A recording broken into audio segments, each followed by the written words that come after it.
Good evening friends, मैं हूं नीलम और आज हम डिस्कस करेंगे क्या है आकुश, क्यों है चर्चा में और चीन को इससे डरना चाहिए क्या। इन सभी क्वेश्चनों के जवाब अगले 15 मिनट में हम इस वीडियो में देखेंगे। चलिए तो शुरू करते हैं लेक्चर फटाफट। क्या है आकुश और क्यों है ये चर्चा में। आकुश एक त्रिपक्षीय समझौता है। इस त्रिपक्षीय क्या बोलेंगे इसे, रक्षा समझौता, डिफेंस पैक्ट बोला जाएगा। इस त्रिपक्षीय समझौते में ऑस्ट्रेलिया, अमेरिका और यूनाइटेड किंगडम शामिल हैं। इन तीनों देशों ने मिलकर इस ट्राइलेटरल डिफेंस पैक्ट को साइन किया है और ये सिक्योरिटी पार्टनरशिप है। देखिए, अब इसका मतलब ये नहीं होगा कि आकुश एक ऐसा समझौता है डिफेंस का जिसमें ऑस्ट्रेलिया पर हमला अमेरिका पर हमला समझा जाएगा या यूके पर हमला ऑस्ट्रेलिया पर हमला समझा जाएगा, जैसे कि नाटो में होता है। Okay, North Atlantic Treaty Organization में। तो यहाँ पर क्या है स्थिति, तो यहाँ पर जो आकुश है ये इसका मुख्य उद्देश्य है ऑस्ट्रेलिया को सामरिक और प्रौद्योगिकी और मिलिट्री स्तर पर तैयार करना, इसे मजबूत बनाना। क्योंकि अगर हम बात करें ऑस्ट्रेलिया या इंडो पैसिफिक क्षेत्र की, तो इंडो पैसिफिक क्षेत्र में ऑस्ट्रेलिया जो है, जो क्वाड ग्रुप है, क्वाड ग्रुप में कौन कौन शामिल है, तो भारत, जापान है और आपका ऑस्ट्रेलिया और यूएसए है। तो सबसे कमजोर स्थिति जो है किसकी देखने को मिलती है आपको, ऑस्ट्रेलिया की देखने को मिलती है। हाल ही में क्या हुआ है, ऑस्ट्रेलिया के जो आपके पीएम हैं स्कॉट मॉरिसन, यूके के बोरिस जॉनसन और अमेरिका के जो बाइडन, इन तीनों ने मिलकर एक वीडियो कॉन्फ्रेंसिंग के माध्यम से, क्योंकि फिजिकली तो ये अवेलेबल हो नहीं सकते कोविड-19 की वजह से, तो वीडियो कॉन्फ्रेंसिंग के माध्यम से इस ऑकूस पर साइन किए हैं। और इसका उद्देश्य है जो 18 मंथ का प्लान बनाया गया है, मतलब 18 मंथ के प्लान के अकॉर्डिंग अगले 1.5 वर्ष में जो आपका ऑस्ट्रेलिया है इसकी कैपेसिटी बिल्डअप करना, सामरिक दृष्टि से इसे मजबूत बनाना है। आकुश के अंतर्गत, आकुश में कौन कौन है, यह एक त्रिपक्षीय संरक्षा समझौता है जो ऑस्ट्रेलिया, यूनाइटेड किंगडम और यूनाइटेड स्टेट ऑफ अमेरिका के मध्य किया गया। आकुश कैसे बना, तो ये भाई ऑस्ट्रेलिया, ठीक है, यूके का यूके ले लिया, यूनाइटेड किंगडम और यूएस। तो समझ में आया ये वर्ड जो आया है आकुश कैसे आया, ऑस्ट्रेलिया, यूनाइटेड किंगडम और यूनाइटेड स्टेट, तो इससे मिलकर बनता है आकुश। ओके, इस त्रिपक्षीय रक्षा समझौते के तहत आने वाले समय में मिलिट्री दृष्टि से ऑस्ट्रेलिया को अमेरिका और यूनाइटेड किंगडम द्वारा मजबूत बनाया जाएगा। ये दोनों देश मिलकर सामरिक दृष्टि से और मिलिट्री दृष्टि से ऑस्ट्रेलिया को मजबूत बनाएंगे। और आप बहुत अच्छे से जानते हैं किसे काउंटर करने के लिए किया जा रहा है ये, तो ये चीन को काउंटर करने के लिए किया जा रहा है। अगर क्वाड समूह देशों की बात की जाए तो ऑस्ट्रेलिया रक्षा उपकरणों और पिछले 50 वर्षों में किसी तरीके के युद्ध में के लड़ने का इसको कोई भी एक्सपीरियंस नहीं है।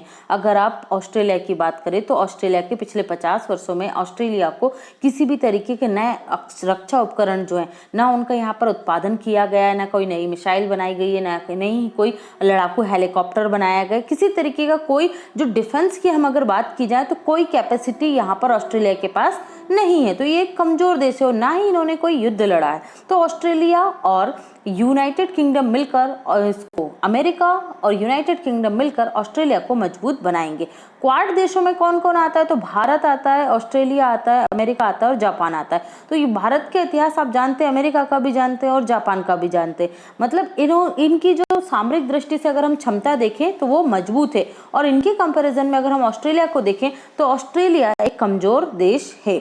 आकुश सहायता से यूके और यूएस मिलकर विभिन्न प्रकार के रक्षा उपकरणों के साथ ही ऑस्ट्रेलिया को मजबूत बनाएंगे। देखिए, ये जो आकुश होगा इसके तहत जो पार्टनरशिप की गई है उसके तहत न्यूक्लियर सबमरीन जो है, न्यूक्लियर पावर्ड सबमरीन ऑस्ट्रेलिया को प्रदान की जाएगी या दी जाएगी। कौन करेगा इनकी हेल्प, तो ये $90 बिलियन का समझौता है और इस समझौते के तहत यूएस और यूके मिलकर ऑस्ट्रेलिया को न्यूक्लियर पावर्ड सबमरीन देंगे। अब बात आती है यहाँ पर न्यूक्लियर पावर्ड सबमरीन, मतलब कि न्यूक्लियर पावर की बात हो रही है, यहाँ पर न्यूक्लियर बॉम्ब बनाने की बात हो रही है, तो नहीं। न्यूक्लियर पावर का मतलब होता है न्यूक्लियर जो आपकी पावर होती है उसको जनरेट करना। तो क्या ऑस्ट्रेलिया के पास यूरेनियम और उसको एनरिच करने की टेक्नोलॉजी है? तो देखिए इसका आंसर होगा नहीं। तो क्या अमेरिका ऑस्ट्रेलिया को न्यूक्लियर पावर, जो न्यूक्लियर इनरिचमेंट टेक्निक है वो देने वाला है? तो इसका आंसर भी होगा नहीं। क्यों? क्योंकि देखिए अगर ऑस्ट्रेलिया को अमेरिका न्यूक्लियर पावर संपन्न बनाता है तो फिर ईरान को क्यों नहीं, दक्षिण कोरिया को क्यों, उत्तर कोरिया को क्यों नहीं? तो यहाँ पर ये बात क्लियर की गई है अमेरिका के द्वारा कि वो कोई टेक्नोलॉजी नहीं देगा ऑस्ट्रेलिया को न्यूक्लियर को एनरिच्ड करने की। ओके, देख लेते हैं न्यूक्लियर पावर सबमरीन के लिए फ्रांस के साथ समझौता। ऑस्ट्रेलिया ने यह सोचा कि उसके पास 12 कन्वेंशन न्यूक्लियर पावर सबमरीन होना चाहिए जिससे वह इंडो पैसिफिक क्षेत्र में एक नेवल शक्ति के रूप में उभरेगा।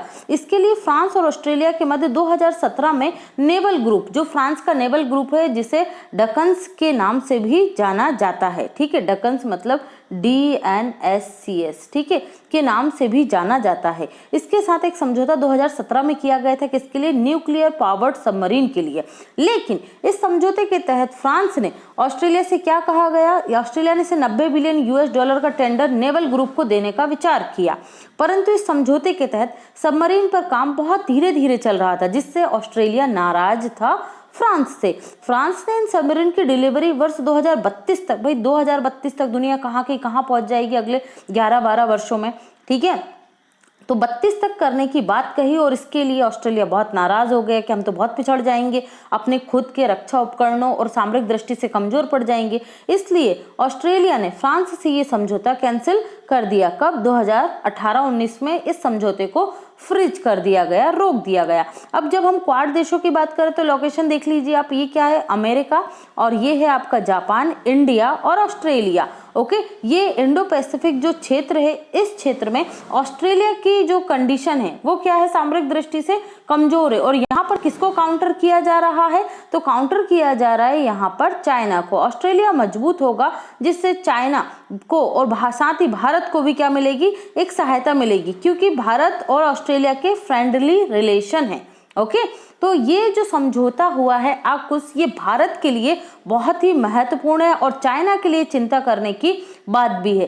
क्यों? क्योंकि USA अब ऑस्ट्रेलिया को मजबूत करने के माध्यम से ही चाइना को घेरने में एक अहम किरदार निभा रहा है यहाँ पर। नेक्स्ट देख लेते हैं आगे की राह क्या है। अब अमेरिका और यूनाइटेड नेशन मिलकर ऑस्ट्रेलिया के लिए न्यूक्लियर पावर सबमरीन बनाएंगे और कुछ सबमरीन का निर्माण ऑस्ट्रेलिया में ही किया जाएगा। ऑस्ट्रेलिया में न्यूक्लियर पावर सबमरीन के निर्माण के लिए इंफ्रास्ट्रक्चर तैयार किया जाएगा जिसमें लगभग 18 महीने या 1.5 साल का वक्त लगेगा और ऑस्ट्रेलिया 2025-26 तक न्यूक्लियर पावर सबमरीन मिल सकती है। देखिए यहाँ पर अपन एक समय निश्चित नहीं कर सकते कि कब मिलेगी और ना ही इस समझौते में बताया गया कि किस वर्ष तक मिलेगी, लेकिन संभावना है कि 1.5 वर्ष तो इनको तैयारी में लगेगा उस इंफ्रास्ट्रक्चर को तैयार करने में जिसमें न्यूक्लियर पावर सबमरीन बनाई जा सके। यहाँ पर एक और चीज याद रखिएगा कि देखिए अमेरिका जो ऑस्ट्रेलिया है यहाँ पर यूरेनियम तो मिलता है, बहुत बड़ी मात्रा में यूरेनियम पाया जाता है। कहाँ? ऑस्ट्रेलिया में, लेकिन इसको एनरिच करने की टेक्नोलॉजी ऑस्ट्रेलिया के पास नहीं है। तो जो एनरिच्ड यूरेनियम होगा वो कहाँ से आयात किया जाएगा? वो अमेरिका देगा। किसे? ऑस्ट्रेलिया को, जिससे न्यूक्लियर जो यूरेनियम है उसका न्यूक्लियर वेपन्स बनाने में उपयोग ना किया जा सके। न्यूक्लियर पावर सबमरीन के लिए यूरेनियम की आवश्यकता। न्यूक्लियर पावर सबमरीन को लाने के लिए, न्यूक्लियर पावर जनरेट करने के लिए यूरेनियम की आवश्यकता पड़ती है। ऑस्ट्रेलिया में यूरेनियम की उपलब्धता तो है, लेकिन उसे यूरेनियम को एनरिच करने की तकनीकी ऑस्ट्रेलिया के पास नहीं है। अमेरिका ने इस रक्षा सौदे के अंतर्गत यह भरोसा दिलाया है कि ऑस्ट्रेलिया यूरेनियम को एनरिच नहीं कर पाएगा, अर्थात यूरेनियम को कि जो भी आवश्यकता न्यूक्लियर पावर सबमरीन को बनाने में पड़ेगी उसकी आपूर्ति कौन करेगा? अमेरिका करेगा। जिससे ये जो डर था कि न्यूक्लियर एनरिच अगर ऑस्ट्रेलिया कर लेगा तो ये आगे चलकर न्यूक्लियर वेपन्स भी बना सकता है। ये था हमारा पूरा AUKUS पर एनालिसिस। आई होप आपको पसंद आया होगा और ये क्वेश्चन है आपके लिए, आप लोग कमेंट सेक्शन में आंसर दीजिएगा और कमेंट सेक्शन में ही आपको इसका आंसर मिल जाएगा। NATO, North Atlantic Treaty Organization में हाल ही में शामिल हुआ नवीनतम देश कौन सा है? ये रहे आपके आंसर। सभी लोग आंसर देने की कोशिश कीजिएगा। Okay friends, thanks for watching and take care.